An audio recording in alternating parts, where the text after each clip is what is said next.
comprenez, hein? On va faire ça. Alors, je bénis le Seigneur pour le temps, pour l'être et le mouvement.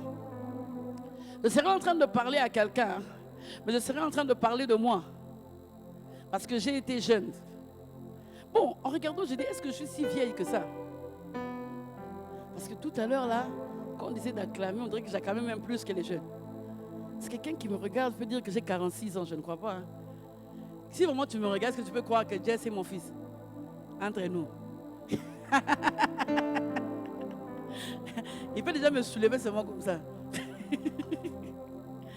Alors, j'ai 46 ans aujourd'hui. Il y a 26 ans, j'ai été exposé à des fortes pressions. Parce qu'à l'époque, j'étais déjà chrétien. Il se peut que je raconte une histoire et que tu aies des difficultés à écrire.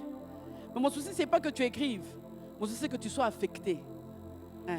Mon souci, c'est qu'après cette rencontre, que ta vie ne soit plus jamais la même. Hein? J'aime les scribes, mais j'aime aussi les prophètes. Les scribes, ils écrivent. Hein? Hein? Mais j'aime les prophètes parce qu'ils viennent avec l'esprit pour te booster. Aller de l'avant. J'ai été exposé à des fortes pressions parce qu'à l'époque, j'étais déjà chrétien. Quand j'ai dit 26 ans, donc j'avais 20 ans. En fait, j'étais exposé à quel genre de pression? Mais avant, je voudrais dire à un jeune, il n'y a rien de nouveau sous le soleil. Et l'Ecclésiaste 1:9 qui dit cela, avant il dit, ce qui a été, c'est ce qui sera. Et ce qui s'est fait, c'est ce qui se fera. Il conclut pour dire, il n'y a rien de nouveau sous le soleil. La même tentation qu'a subie, qu'a connue Joseph, jusqu'aujourd'hui, c'est la même tentation. Une jeune femme mariée âgée peut regarder le président et puis dit, président, qu'est-ce que tu fais avec ta petite fille là? Moi, je peux changer ta vie en une seconde. Le président fait ça, il dit, ah, laisse ça. Tout le monde est marié, non? Ça fait quoi? Et le président en lui-même, il est tellement bousculé, il dit, c'est pas possible. Mais je vous prends pour ma mère. Laisse, c'est l'histoire des mères. Est-ce qu'on parle des mères ici? C'est la chance de ta vie. Est-ce que vous savez qu'il y a des gens jusqu'aujourd'hui qui sont exposés à de telles choses? Est-ce que vous le savez? Est-ce que ces personnes-là, est-ce que vous savez qu'ils sont aussi ici et qui me regardent? Ils ne voudront pas le dire, mais ce sont des pressions. Mais ce que j'aime dans la Bible, c'est qu'il y a Joseph qui a connu ces choses, mais il n'est pas tombé. Si lui n'est pas tombé, dans l'ancienne alliance, où le Saint-Esprit n'était pas vraiment dans la personne, Dieu prenait des gens qu'il capacitait. À combien plus forte raison aujourd'hui, dans la nouvelle alliance, avec le Saint-Esprit, tu ne tomberas pas. Et je veux que quelqu'un ce soir puisse dire, je ne tomberai pas. Quel genre de pression quand j'ai reçu Christ? Bon, quand je l'ai reçu, c'était calme. J'ai dit, waouh, quelle joie. J'étais dans la joie de savoir que je suis dans le Seigneur. Tout était beau. Je ne faisais que chanter.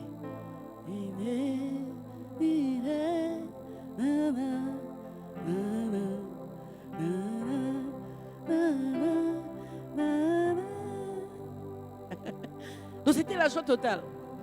Je chante bien. Hein? Mais à un certain moment, j'ai commencé à naviguer à contre-courant. Ma manière de voir les choses était totalement opposée à celui des autres jeunes autour de moi. Je ne comprenais rien du tout. Je dis, c'est moi qui suis anormal ou c'est eux? Je vais vous dire ce que j'ai rencontré. Et je crois qu'un jeune ce soir est en train de rencontrer peut-être les mêmes choses. Il ne parle pas, il essaie de se battre seul. C'est pour cela que Dieu m'a envoyé pour dire à quelqu'un, ne tombe pas, pardon, ne fais pas ça. Parce que moi qui vous parle, je ne suis pas tombé. Bon, tu vas dire Joseph. Ah maman, Joseph quel siècle? D'abord, au temps de Joseph, il n'y avait pas d'iPad, il n'y avait pas de WhatsApp, il n'y avait pas de Facebook. Donc ici maintenant, que tu le veuilles ou pas, le message tombe. Que tu le veuilles ou pas, Facebook on t'écrit. Que tu le veuilles ou pas, il y a tellement de canaux de communication. Oui. Mais moi je suis un exemple vivant pour dire que j'ai connu ces choses je ne suis pas tombé. La Bible me disait, tout m'est permis, mais tout n'est pas utile. Mais le monde, quand je parle du monde, c'est le système de pensée, me disait, vis ta jeunesse à fond, parce qu'il y aura un temps où tu ne pourras plus bouger comme tout le monde. Le système de pensée du monde est en train de me dire, vis ta vie. Parce qu'à un certain moment, il y a certaines choses que tu ne pourras plus faire et tu vas regretter. J'étais bousculé entre faire ce qui m'est permis et ce qui m'est utile. Finalement, qu'est-ce qui est permis et qu'est-ce qui est utile? Et à l'époque, je n'avais pas encore un père spirituel comme tel. Quelqu'un qui pouvait m'aider pour me faire comprendre ces choses. Sois dans la joie. Parce qu'aujourd'hui, excusez-moi.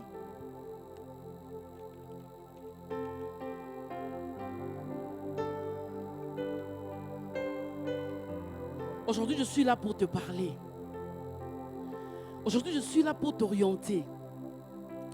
Aujourd'hui, je suis là pour te dire, si vraiment après cette prédication, après cette exhortation, tu n'arrives toujours pas, viens, on va parler en aparté. Viens, on va parler en aparté. Prends un rendez-vous, on va parler en aparté. La Bible me disait, pas de relation avec les païens. Les hommes qui vivent dans les ténèbres, tu es maintenant chrétien. La lumière et les ténèbres ne peuvent pas cohabiter. Ils ne peuvent coopérer. Je dis, ok, mais comment je fais? Parce qu'autour de moi, il n'y a que des païens. Maintenant, qu'est-ce que j'ai fait? Parler des exploits. Parce que ce qu'eux, ils appellent les exploits dans la Bible, ce qu'eux, ils appellent les exploits dans leur vie, la Bible les appelle les œuvres infructueuses des ténèbres. Mais ils appellent ça exploit. Éphésiens 5, le verset 11. C'est ce qu'eux, ils appellent exploit. Mon cher, oh, il fallait être là. Quelle performance! Je ne veux pas parler avec des tabous. Je veux parler clairement parce que je parle à la jeunesse. C'est que lui, il appelle performance sur le plan sexuel parce qu'il est sorti avec cette fille. Lui, il appelle ça exploit. Mais ce n'est pas le même langage que moi j'ai. Ce n'est pas ma manière à moi de voir les choses. C'est pour ça qu'on ne peut pas coopérer. C'est que toi, tu appelles exploit. La Bible l'appelle les œuvres infructueuses des ténèbres. Éphésiens 5, le verset 11. Et chaque fois que je voulais faire comme eux, on me disait, lis ce que la Bible te dit de faire. Tu n'es plus conduit comme toi, tu ne peux plus te conduire comme tu veux. Il faut que tu suives ce que la Bible dit. La Bible me disait, pas de relation sexuelle avant le mariage. L'exemple éloquent de Joseph. Quelqu'un veut me dire, où est-ce que c'est écrit dans la Bible, noir sur blanc? Bien aimé, s'il y a quelqu'un qui veut toujours voir noir sur blanc ce qui est écrit pour faire ou ne pas faire, ce n'est pas un chrétien. Moi, je fais ce que l'Esprit me dit de faire. Je regarde ce qui est écrit dans la Bible. Je regarde les exemples de ce que les autres ont fait et ce qu'ils n'ont pas fait et je tire une conclusion. La Bible me parle de Joseph. Cet exemple éloquent. Joseph, c'est qui? C'est celui qui a été l'époux de Marie. Marie, c'est celle que Dieu avait choisie d'entre 10 000, je ne sais, vierges pour porter notre Sauveur. Mais la Bible me dit que Joseph a appris que Marie était enceinte. Et si vous lisez Matthieu 1, verset 19, il se propose de rompre secrètement avec elle. Pourquoi? Parce que ce n'est pas normal. Parce que ce n'est pas normal. Parce que tu ne peux pas me dire que tu es grosse et que la grossesse est de ton fiancé. Ça n'a pas de sens. Et à l'époque, la personne devait être lapidée. On devait se faire sortir, la personne devait être lapidée. Il a voulu rompre secrètement. C'est un exemple éloquent qui me dit, donc, je ne peux pas. Je ne peux pas. Je n'ai pas besoin qu'on me prouve. La Bible n'a rien à prouver, c'est la Bible. Ou tu crois ou tu ne crois pas. Prouve-moi, démontre-moi. Je n'ai pas de démonstration à faire. La seule démonstration à faire, c'est la démonstration de l'Esprit dans ta vie. Je n'ai pas besoin de t'expliquer. Prouve-moi que vivre par la foi, je n'ai rien à te prouver. La Bible est claire. Je ne peux pas le faire. C'est anormal que d'être enceinte de son prétendant. Mais le monde me dit, comment tu peux le connaître mieux? Comment je peux le connaître mieux? Mais on peut avoir du temps pour parler ensemble. Le monde me dit, ça ne suffit pas. Tu dois mieux le connaître. Tu dois savoir s'il est performant ou pas. Dites-moi, maintenant si je sais qu'il est performant, ça fait quoi? Ça change quoi? Il faut que tu saches, est-ce que l'homme en question, il est puissant ou il est impuissant? Je n'ai pas besoin de savoir. C'est l'homme de ma vie, c'est tout.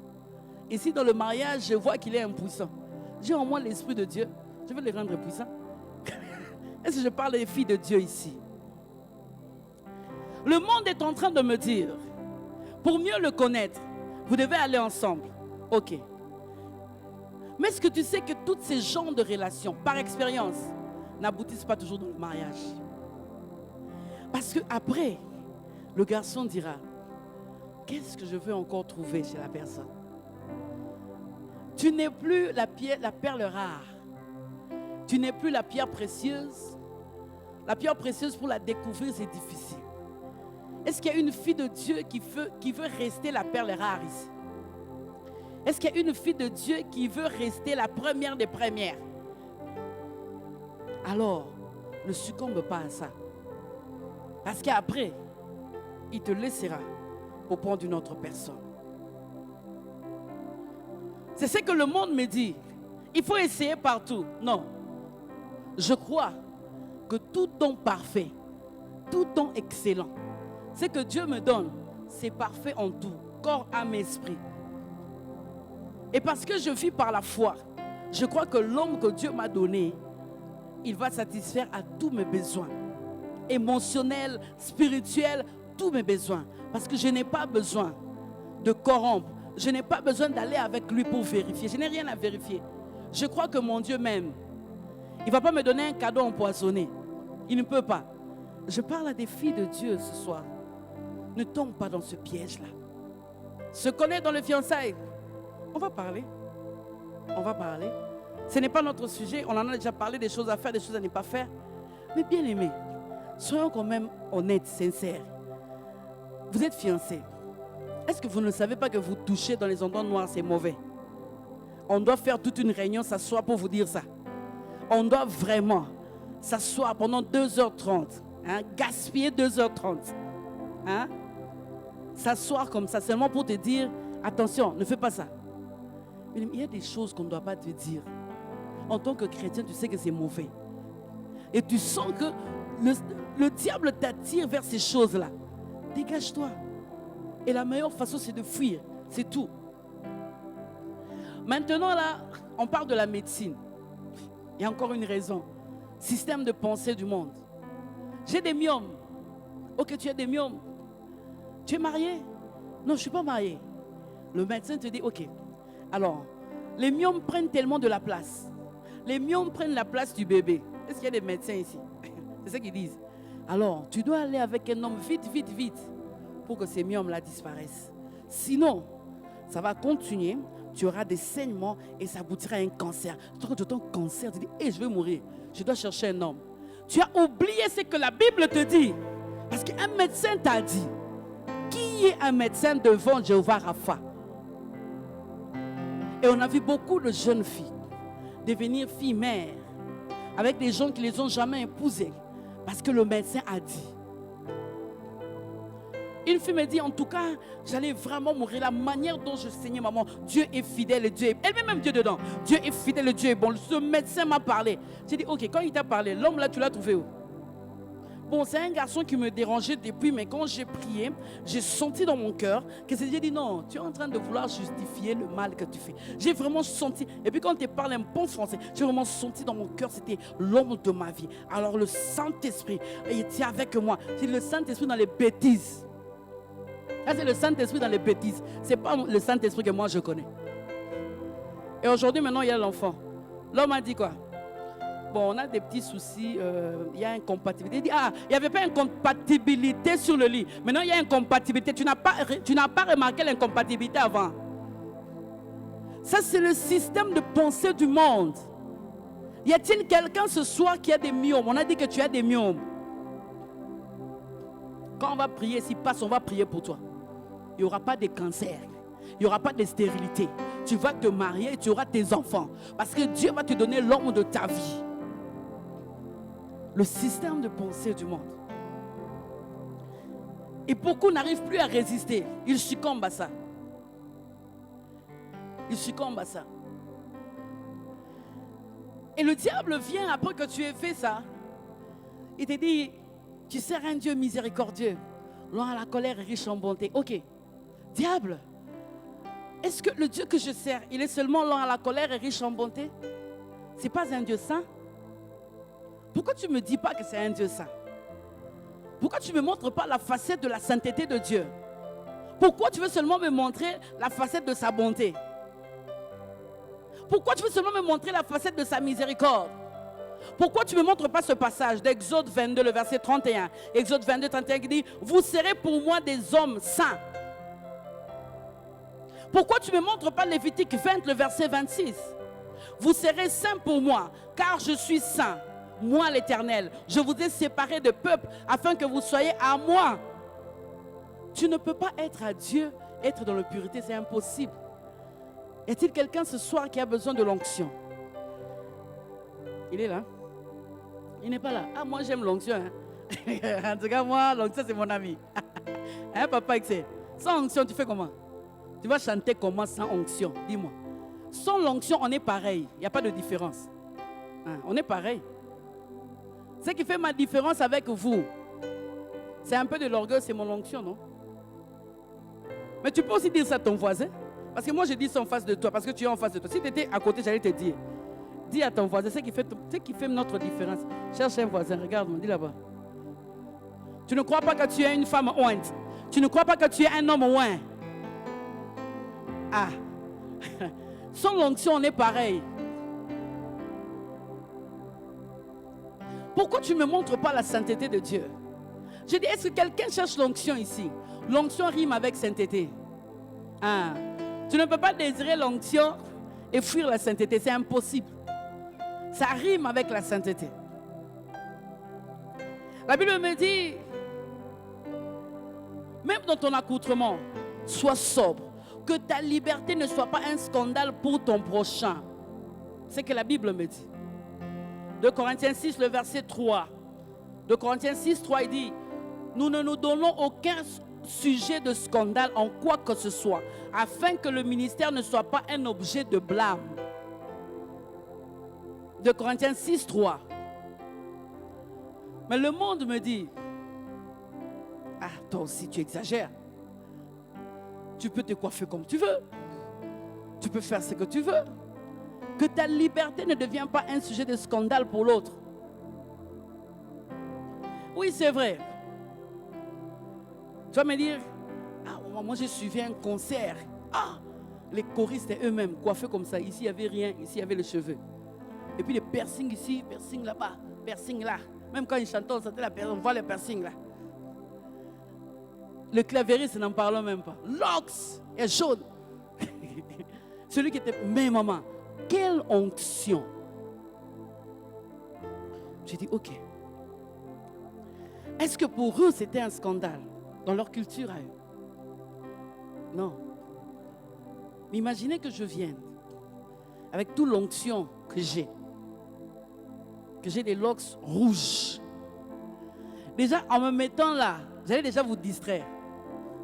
Parce que les gens seront en train de prier, en train de regarder. Et qu'est-ce qui s'est passé? Qu'est-ce qui s'est passé? Et puis je porte un pantalon là, piercing. Donc, tu vois, des gens de piercing à partir d'ici, jusque là. Et puis je dis, alléluia, bien-aimé. Je suis libre. Non, non, ma liberté devient un sujet de scandale. Voilà comment tu peux réfléchir. J'aimerais aussi te dire, on a limité l'onction à l'estrade. quand ils chantaient l'onction. Mais va les voir dans leur vie de tous les jours. Est-ce qu'ils manifestent les caractères de Christ? Lorsque je parle de l'onction, moi je ne vois pas l'estrade, je suis ici et puis tout le monde tombe et puis tombe là-bas. Je parle d'une vie qui affecte les autres. Je parle d'une manière de penser qui affecte toute une génération. Je suis en train de parler d'une vie qui change une personne qui était bouleversée en une personne ferme dans les choses de Dieu. Je parle d'une vie qui a la capacité de toucher et de booster quelqu'un qui ne se croyait pas qu'il pouvait faire quelque chose et demain il devient Daniel. C'est ça la vraie onction. Si ton onction se limite à l'estrade, alors ce n'est pas la même onction que moi j'ai. L'onction que moi j'ai, c'est qu'à partir de ce soir, je n'ai même pas besoin de te toucher. Alors que je parle, ta vie change. Ta vie n'est plus la même. L'onction dont moi je parle, lorsque je parle à l'université et que je suis assise avec 2000 personnes, je suis distingué dans les 2000 là. Le jour où il y aura un problème, on dira, hey, où est la femme de Dieu? Où est la femme de Dieu? C'est de l'onction dont je parle, qui te distingue des autres, dans leur système de pensée, dans leur manière de faire les choses. Quand ils seront bloqués, on va dire, on ne bougera pas d'ici si elle ne vient pas. L'onction dont moi je parle, c'est que là où tu es à l'université, tu deviens incontournable. Je parle à quelqu'un. C'est ça l'onction. La vraie onction qui change les vies. Il y a un homme ouin qui est venu qui n'a fait que 3 ans. Mais regarde les résultats. Il a fait 30 ans à ne rien faire. Il n'a fait que 3 ans de ministère. Moi, je suis là. Toi, tu es là. Lui, il est là. Lui, et ça ne va pas se terminer jusqu'à ce qu'il reviendra dans les airs. C'est l'onction qui crée des Toti demain. C'est l'onction qui crée des Axel demain.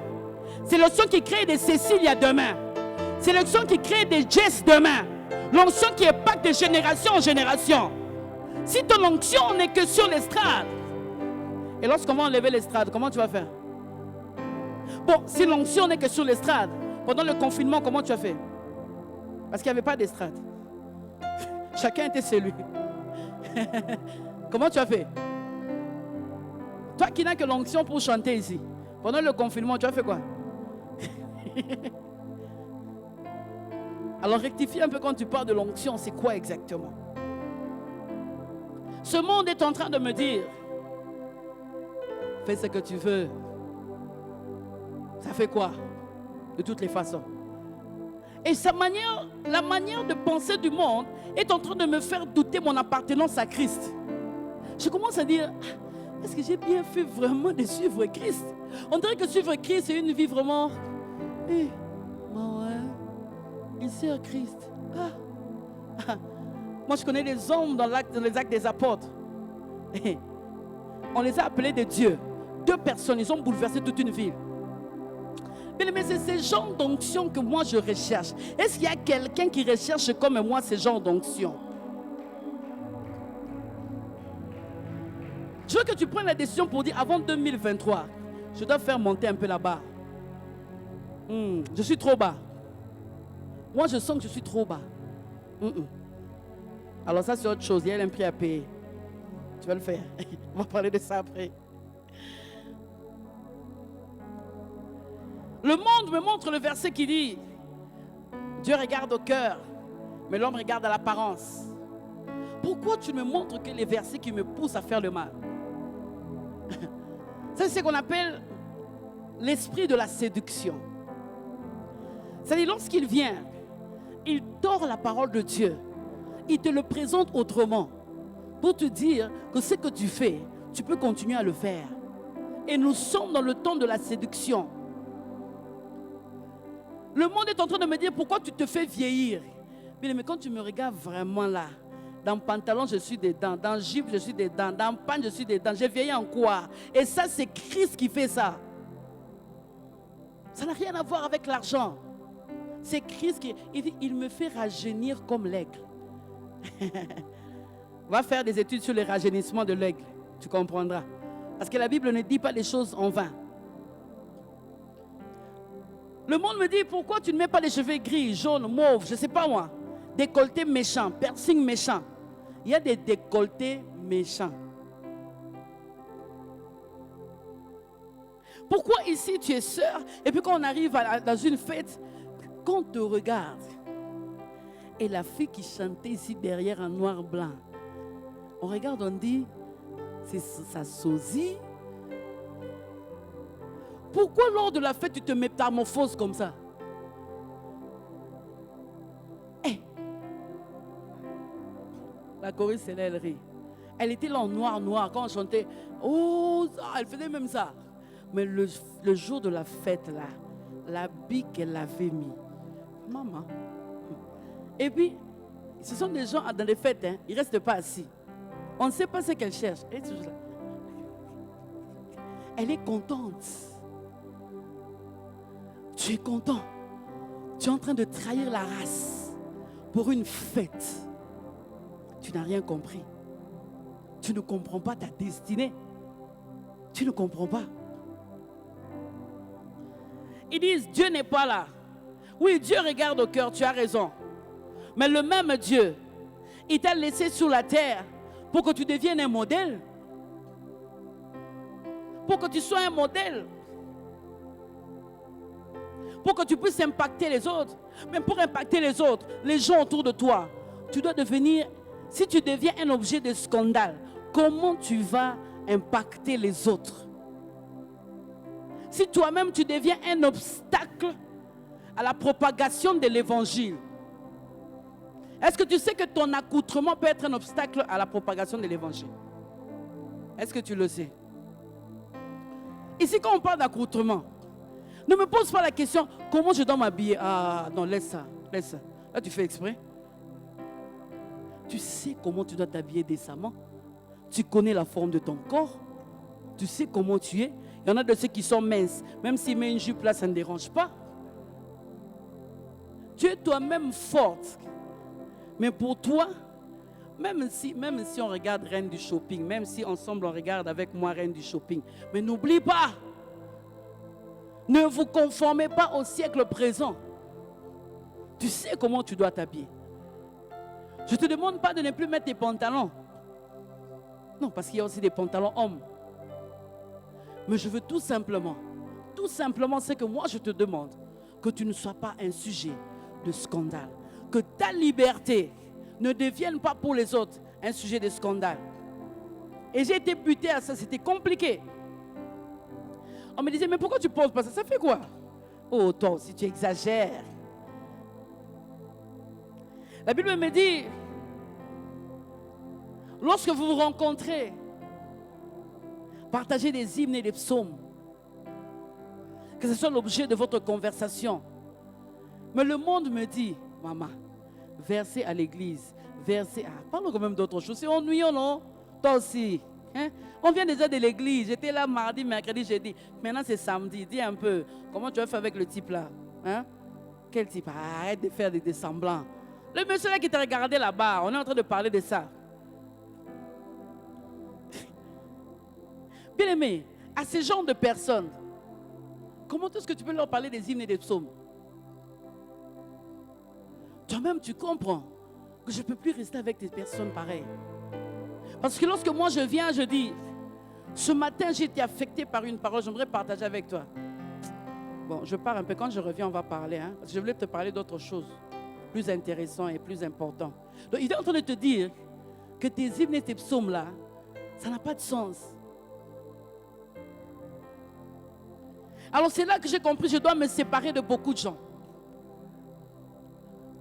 Si tu veux résister, il y a des gens que tu dois laisser. Obligatoirement. Parce qu'il y a des gens avec qui vous ne parlerez jamais des psaumes et des hymnes. Vous ne parlerez jamais du psaume 23. Impossible. Mais qu'est-ce que tu fais avec cette personne à l'université? Ton ami, copa, ma copa, comme on dit. Ma copa, on n'entend plus parler, hein, les gens ont compris. Les gens qui trahissent plus, c'est les ma copa là dedans. C'est pour cela, je t'en supplie, si tu as une grande destinée comme moi, si tu es appelé à une forte onction à impacter des générations comme moi, n'aie ma copa que le Saint-Esprit. N'aie Wanda ni que le Saint-Esprit. Parce que celui de l'intérieur, c'est lui. Que tout le monde reste à l'extérieur. On peut te percer facilement. On sait que déjà, ton ami, c'est déjà qu'il y a 3 garçons qui te poursuivent. Toi aussi, ferme ta bouche. Tu parles trop. Bien aimé, eux, ils parlent des exploits. Mais ne prends pas ça comme exploit. La Bible appelle ça des œuvres infructueuses, des ténèbres.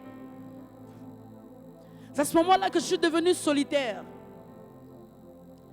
Y a-t-il quelqu'un qui a une grande destinée ici? J'ai posé la question. J'ai posé. Oh. Alors, tu dois devenir solitaire. Grande destinée ne rime pas avec les amis. Grande destinée marche avec la solitude. Pour que lorsque tu sors, tu ne parles pas comme eux. Tu ne comprends pas comme eux. Le seul langage que toi tu comprends, c'est le langage de l'esprit. Parce que pour les impacter, tu ne peux pas être comme eux. Celui qui impacte, c'est celui qui se distingue des autres. Tu ne peux pas être comme tout le monde et impacter tout le monde. C'est impossible. Si dans ta vie, dans ta marche chrétienne, on ne te dit pas encore que tu exagères, tu n'es pas encore arrivé là où Dieu t'attend. Il faut qu'à un certain moment, on se dise, toi aussi tu exagères. On vient déjà de la prière. Non, je sens que l'esprit m'appelle. Et puis toi aussi, tu parles trop. Si tu sens que l'esprit t'appelle, dégage-toi, pars. Il faut seulement que tu dises à tout le monde, je sens de mon... Non, pars, va prier. Je suis en même temps en train de donner des petits conseils. Et moi, c'était difficile, je suis retrouvé seul. C'est là que je suis commencé à me poser des questions. Je suis entré dans quoi exactement? Marcher avec Christ. Finalement, c'est quoi? Et l'ennemi est venu me dire, jubile encore. Jubile encore, tu chantais là-bas, non? Waouh! Maintenant, tu es seul. Dieu nous a appelés à vivre en communauté. Quand tu es exclu, quand tu te sens vraiment très seul, que tu le veux ou pas, ça commence à te déranger. Ça commence vraiment à te tourmenter. Et j'ai commencé à me poser des questions. J'ai dit, comment je ne suis pas comme eux? Pourquoi Dieu ne me prend pas directement et il part avec moi? Pourquoi il me laisse? Je vis à contre-courant en famille, à contre-courant à l'université, à l'école, dans le quartier.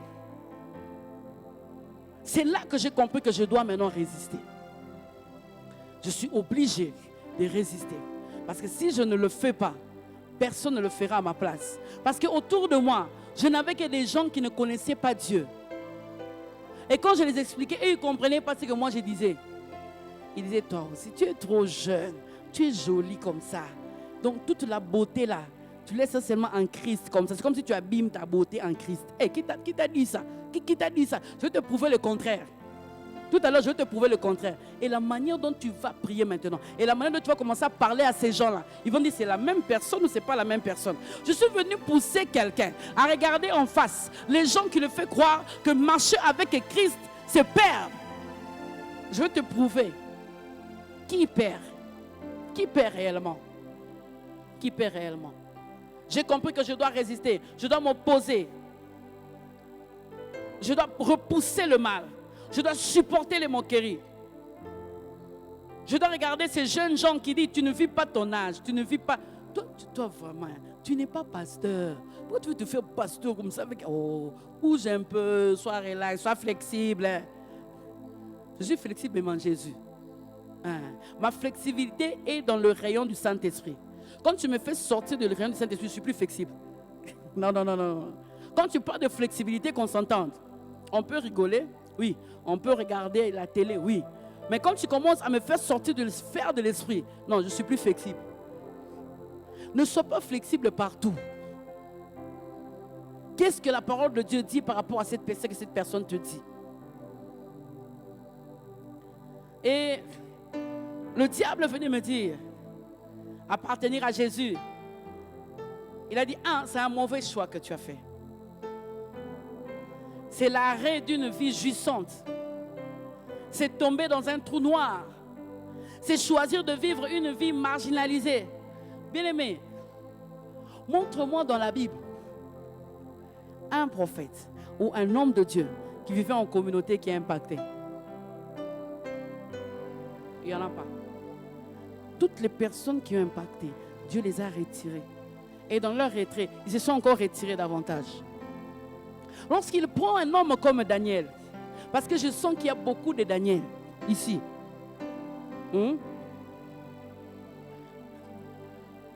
Parce que l'onction n'exclut pas l'intellectuel. Les gens qui vont marquer la magistrature demain sont ici. Mais tu ne vas pas aller là-bas avec le parler en langue, quand même.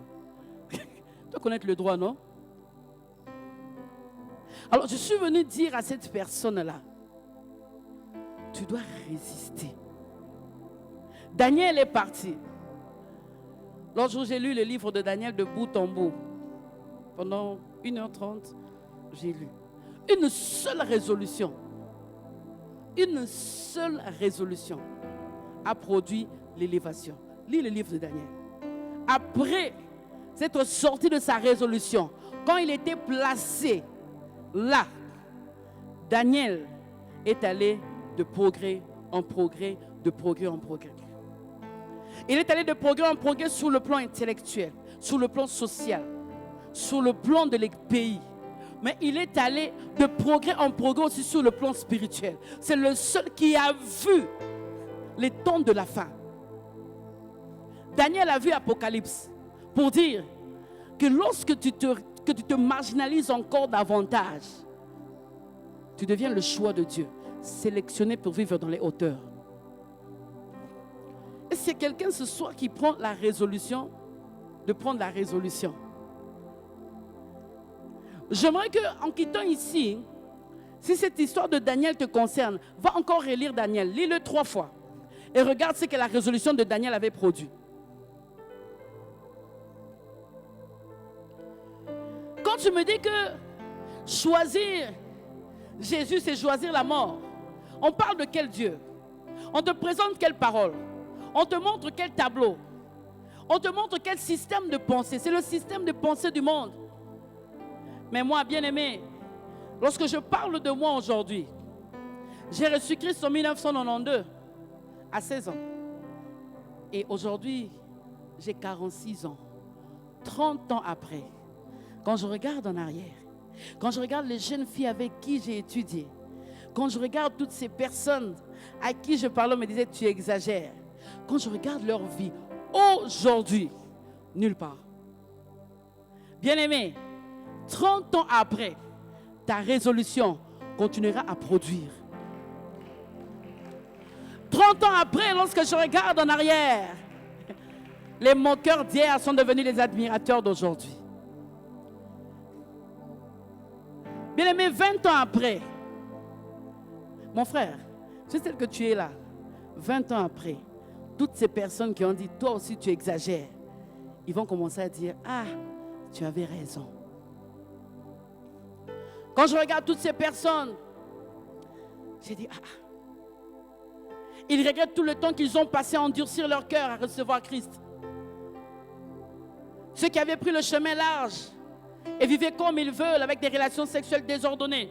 Ceux qui étaient censés être de lumière, mais qui ont fait le choix d'épouser des enfants de ténèbres. Aujourd'hui, je parle de mes amis, je parle de mes connaissances, divorcées ou séparées, où elle vit aux États-Unis avec les enfants, mais plus de mari. Elle sort avec celui-ci, elle sort avec celui-là. 46 ans. Il y en a de ceux qui ont 48. Il y en a de ceux qui ont 50 aujourd'hui. Et lorsqu'il regarde en arrière, il dit, je regrette. Bien-aimé, résister, c'est préparer son futur. Résister, c'est d'être ici ce soir et vous regarder en face pour dire, je suis un exemple vivant de celui qui a résisté. Je regarde, il y en a même de ceux qui sont morts. Il y a une fille avec qui on a grandi dans le quartier. Elle est morte. Pourquoi? Parce qu'à l'époque, il y avait comme une vague de jeunes filles qui allaient chez elles, de jeunes filles qui roulaient carrosse. Et il fallait aller dans un certain pays africain. Et là, c'est qu'on ne disait pas à tous les jeunes gens. Ils avaient des fétiches qu'on donnait. Et quand elles rentrent dans le quartier, waouh, elles construisent des immeubles, elles font ceci, elles font cela. Nous, on était là en train de regarder. Hey, Yesoyo.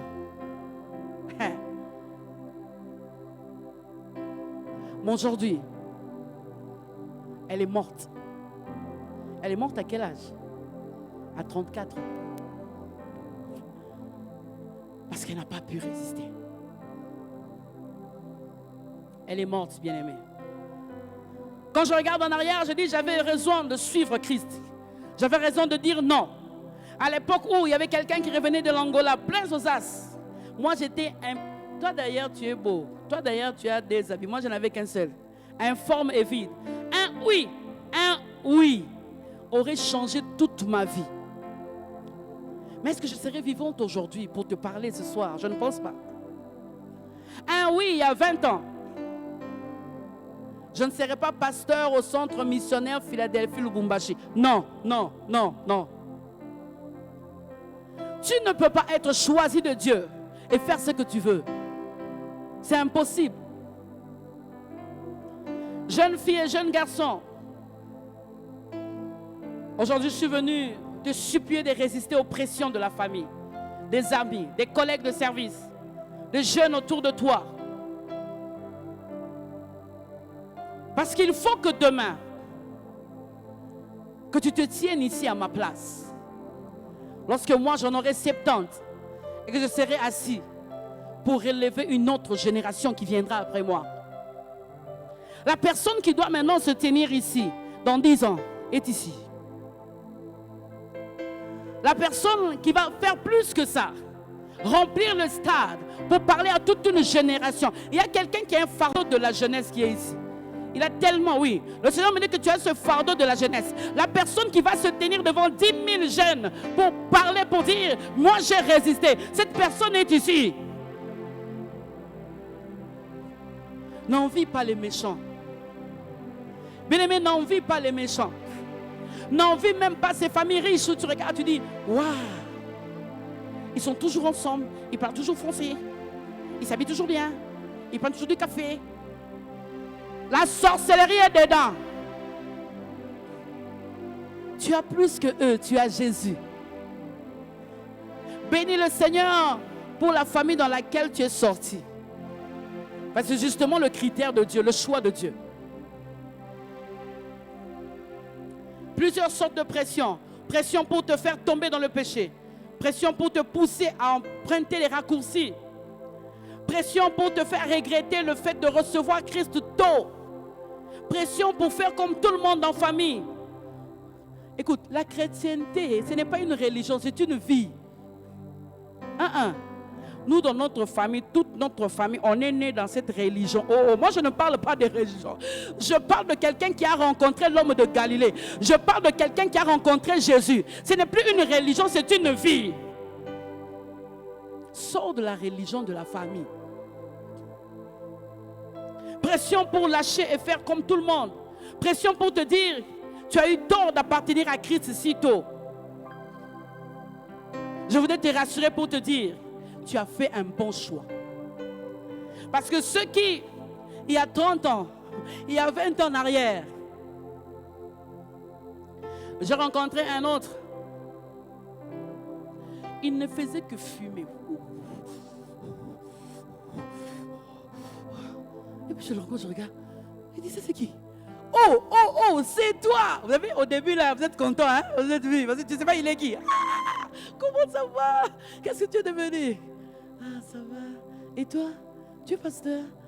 Ah, bon, moi, ça n'a pas trop marché. Mais je n'aimerais pas que tu vives une vieillesse avec une conscience chargée.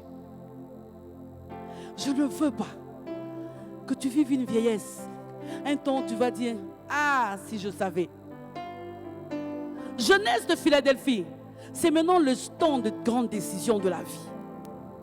C'est aujourd'hui le temps de prendre des bonnes décisions pour ton futur.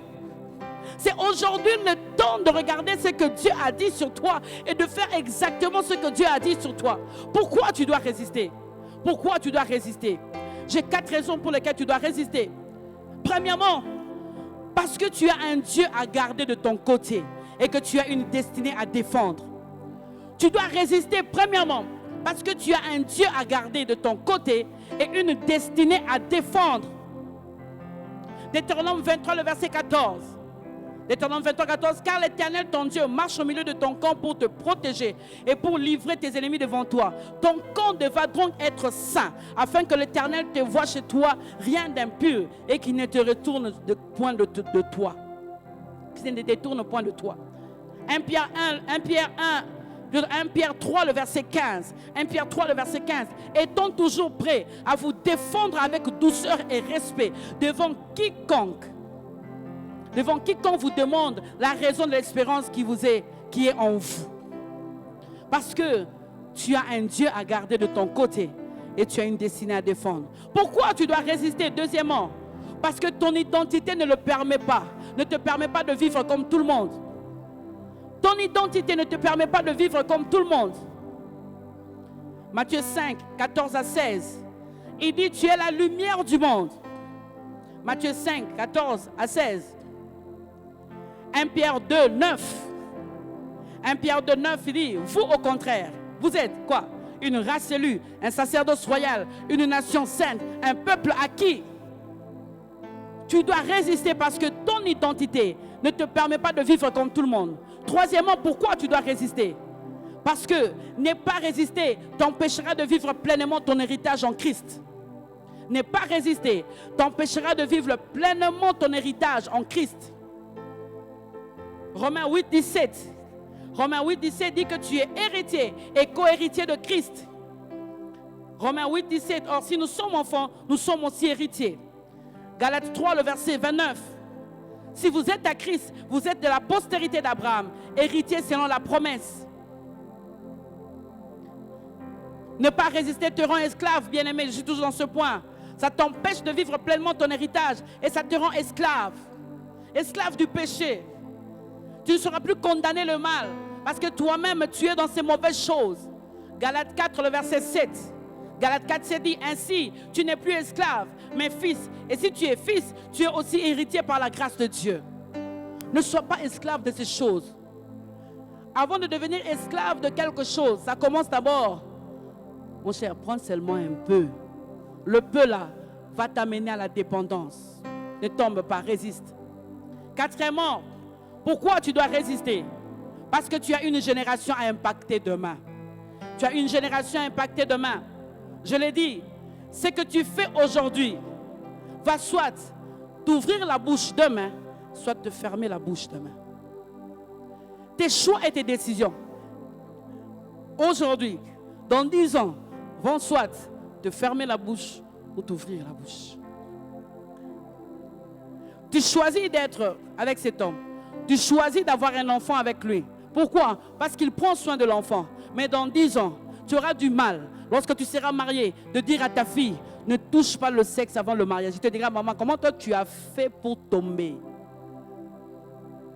Parce que tu as eu un enfant avant le mariage. Ça te ferme la bouche.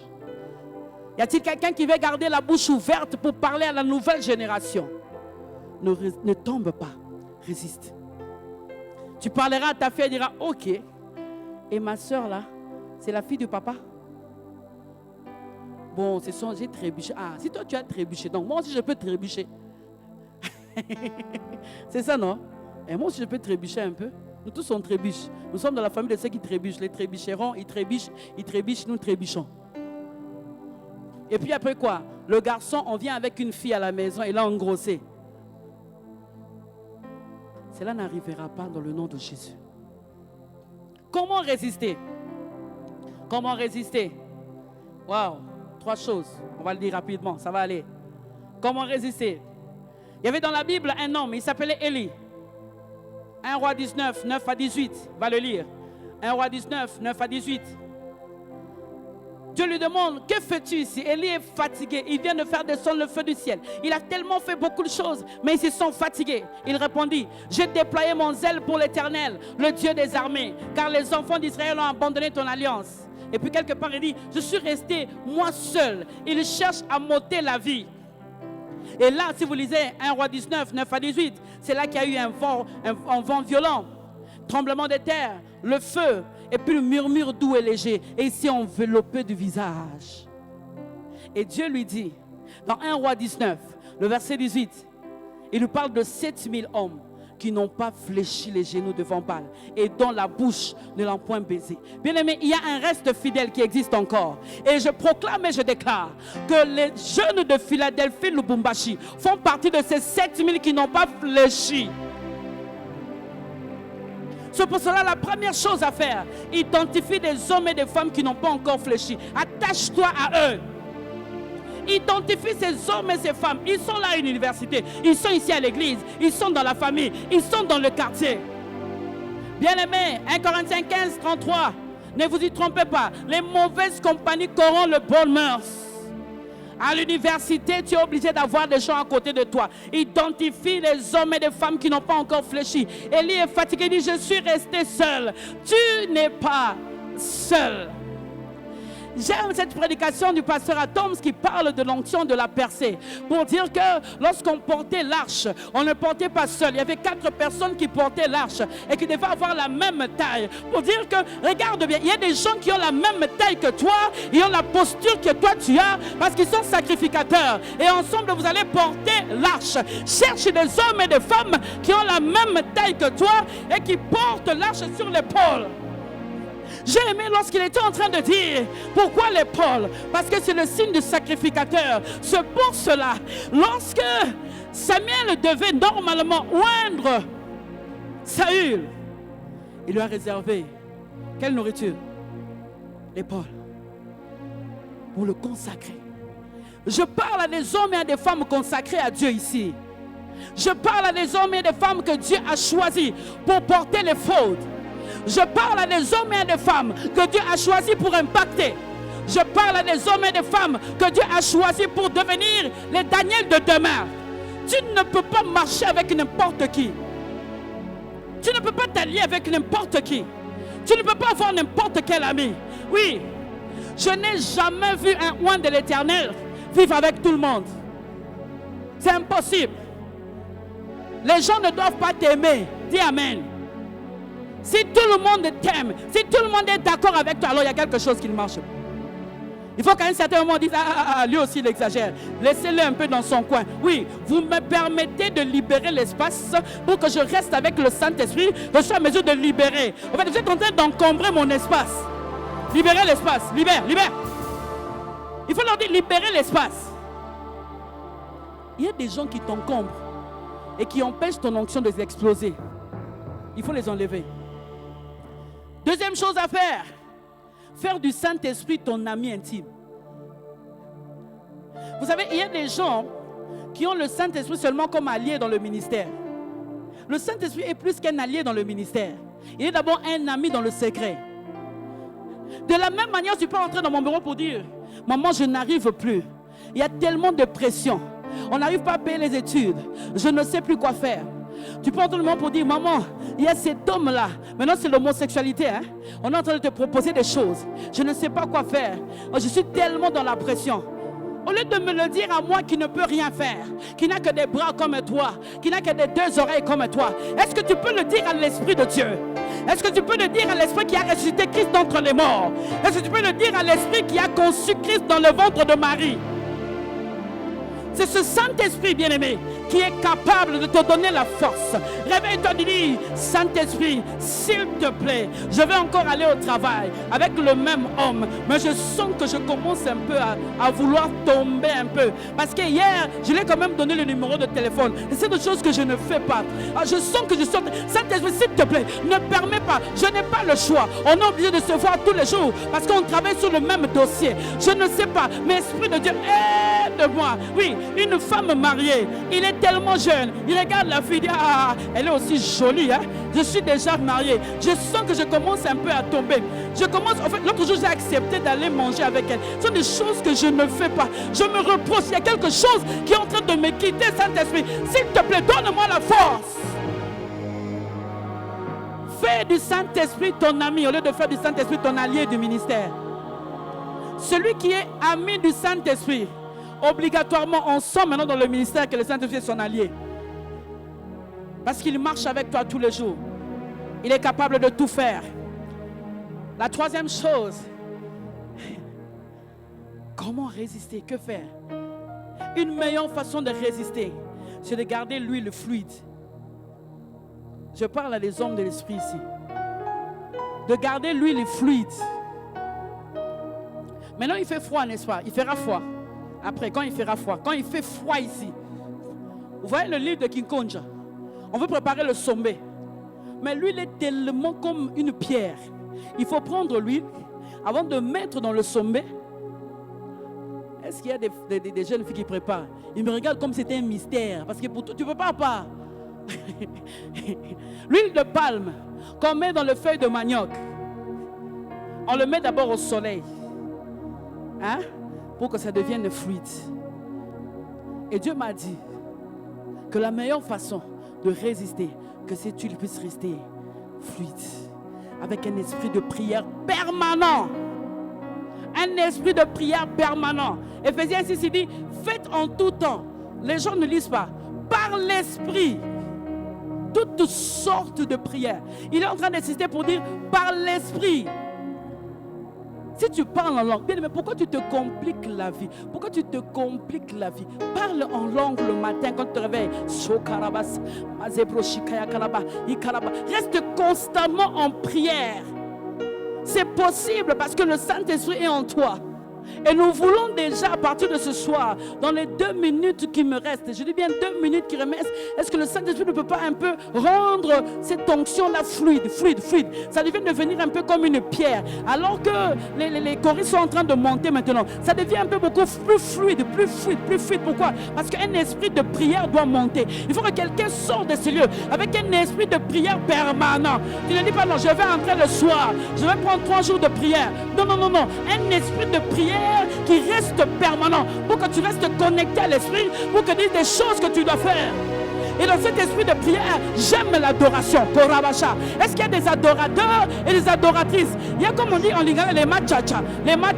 Vous allez chanter quand je vais vous dire. Les machacha. Donc quelque chose qui est en train de bouger en toi. C'est comme une flamme. Alors ça doit encore sortir davantage.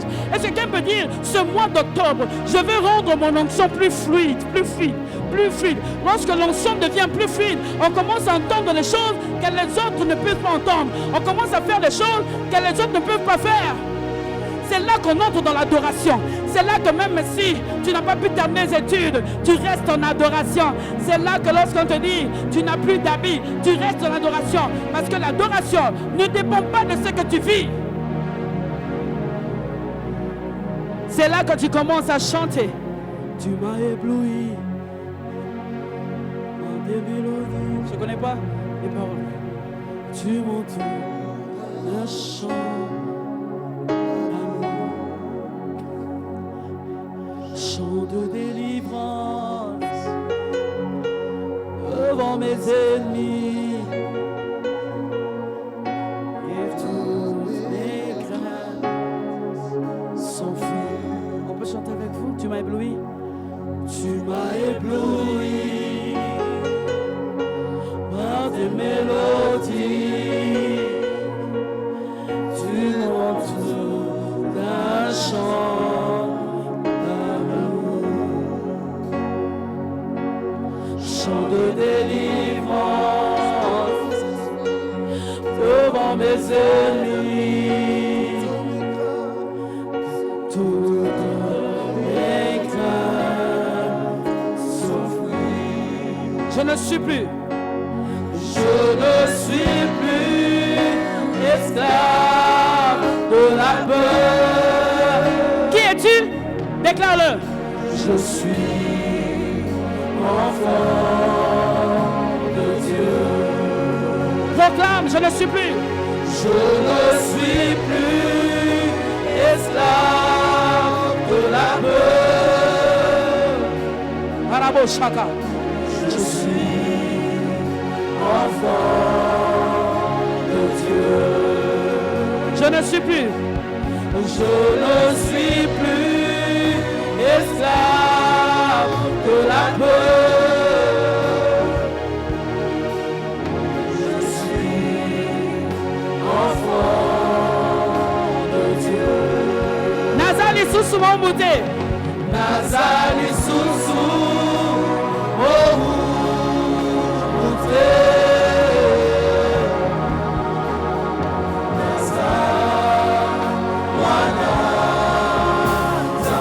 Déclare-le très fort. Déclare-le.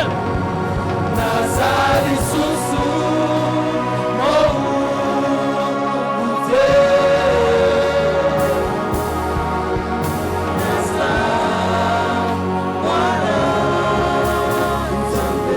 Déclare-le seulement avec moi, allons-y. Nazali Susu Mombute.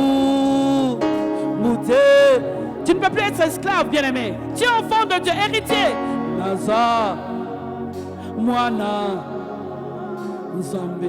Tu ne peux pas tomber parce que tu n'es pas n'importe qui. Nazali Susu Mombute.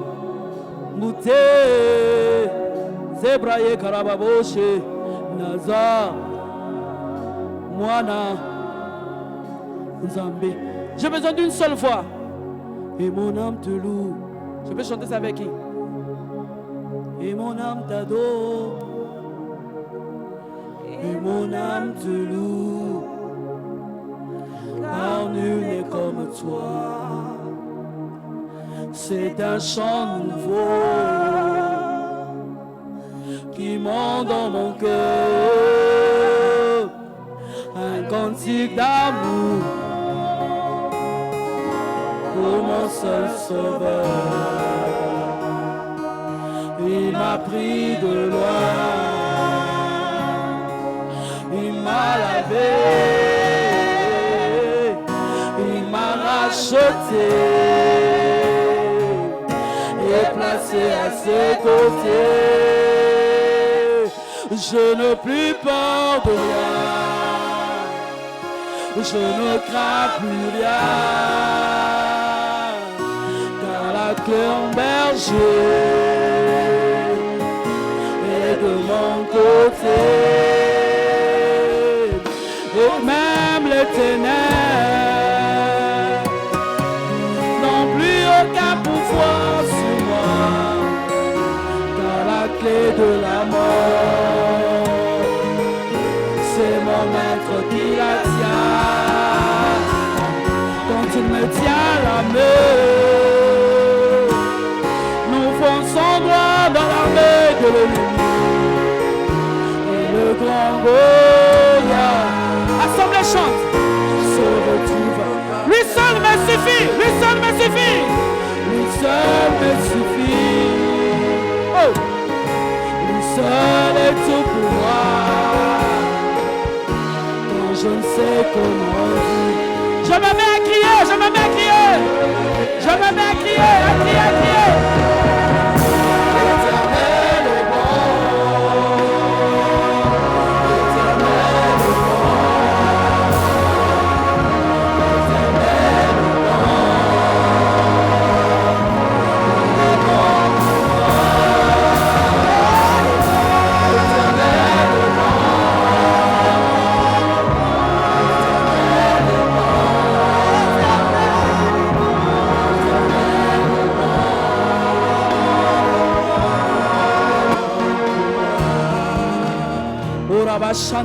Est-ce que tu peux te lever?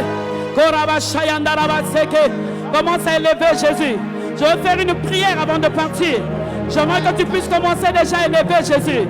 Élève Jésus. Cet esprit d'adoration qui rend l'onction fluide, qui garde l'onction fluide. J'ai aimé ce que le président a fait tout à l'heure. Il ne faisait qu'élever Jésus. Jésus. Est-ce qu'il y a des hommes et des femmes adorateurs qui sont venus ce soir pour élever l'agneau de Dieu, pour élever Ikaralabo, Shandarabo, Mazebro Yakareba, Izebro Yakarababo, Shayebabo, Mazibre. Est-ce qu'il y a quelqu'un qui peut monter dans son élan d'intimité, une meilleure manière de résister, Zabro Yakarabo, Isabreya, tu te fortifies toi-même avec ce parler en langue. Tu es en train de te fortifier. Le Saint-Esprit te fortifie. Tu ne vas pas tomber. Mazibro Yakerababo, Irebo Shaya, Nerababe Sayekaba, Isabreabo, Mazibro Ika, Shekaya.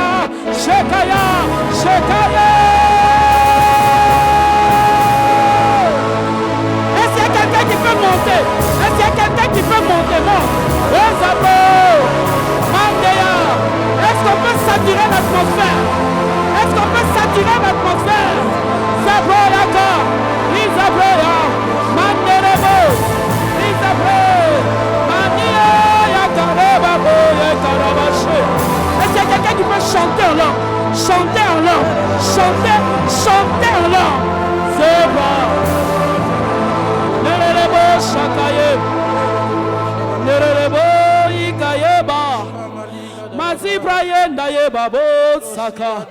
Ici, on ne te donne pas les paroles. Ça sort de toi. Isabré. L'onction que tu cherches est en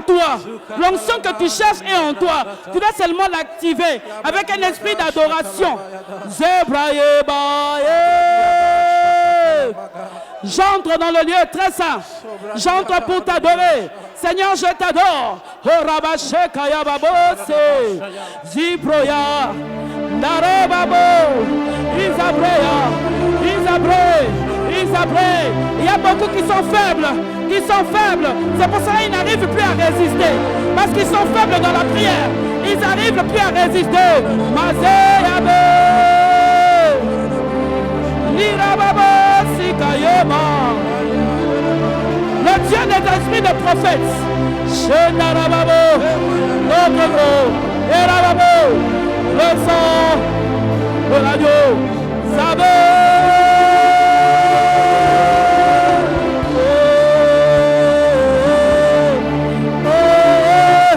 Erababasaya. Narabosaka. Nera.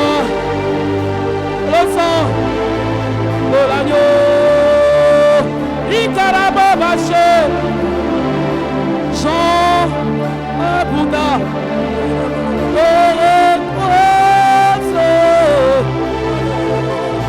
Je n'en peux plus honorer. Seigneur, je t'adore. Masi Braye Kababababa.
Est-ce que tu peux monter un peu?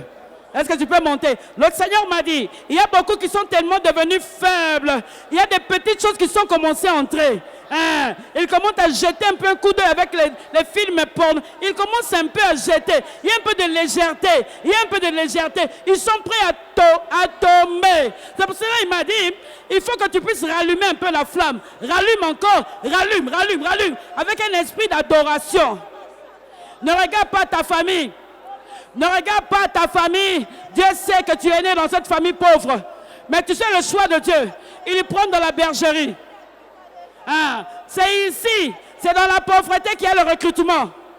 Shandarabaseka, Zabraï Karabache, Inderebo Shake, Mazebroï Karabasha, Ikarabase. Si tu parles en langue, j'aimerais que tu parles en langue. Ziko Yabashenda, Mazebro. Pas pour donner un message, mais c'est pour te fortifier, t'édifier. C'est le seul moyen de résister. Que l'esprit monte plus que la chair. Que la chair soit en bas. Et le seul moyen de faire monter l'esprit, c'est d'avoir constamment cet esprit de prière. Tu n'arrives plus à prier pendant 1 heure. Kerabas, Mazabro, Ikara. Il y a des fiancés. Des fiancés qui commencent un peu. Résiste. Chaque. Mazebro. Mazebro. Maintenant, répète cette prière après moi. Seigneur Jésus. Répète après moi. Seigneur Jésus. Je suis le choix de Dieu. Je suis de la race de vainqueurs. Bien-aimé, prie. J'ai une grande destinée. Je ne veux pas succomber. Je ne veux pas tomber. Je ne veux pas trahir la race. Dans 10 ans, dans 5 ans, dans 20 ans, je vais impacter toute une génération. Oui, c'est moi que l'Éternel a choisi. Je fais partie de la race de Daniel, de la race d'Esther, de la race de Joseph, et par surcroît, de la race de mon maître Jésus. Parce que je suis co-héritier avec lui. Et je ne peux pas devenir esclave de quoi que ce soit.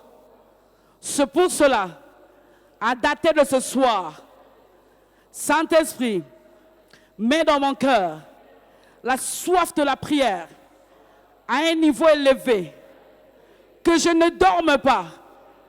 Écoute-moi bien, que je ne dorme pas une journée sans avoir prié au moins 2 heures. Saint-Esprit, mets-moi à l'aise, mets-moi mal à l'aise, mets-moi mal à l'aise, jusqu'à ce que je fasse 2 heures par jour. Et de 2 heures, je passe à 3 heures, je passe à 4 heures, je passe à 5 heures, comme dans Ésaïe 47, comme dans Ézéchiel 47, des chevilles, au rein, et après le fleuve qu'on ne peut traverser. Que je devienne un fleuve pour cette génération. Saint-Esprit, merci de m'exaucer. C'est pour cela que je t'acclame. Je pousse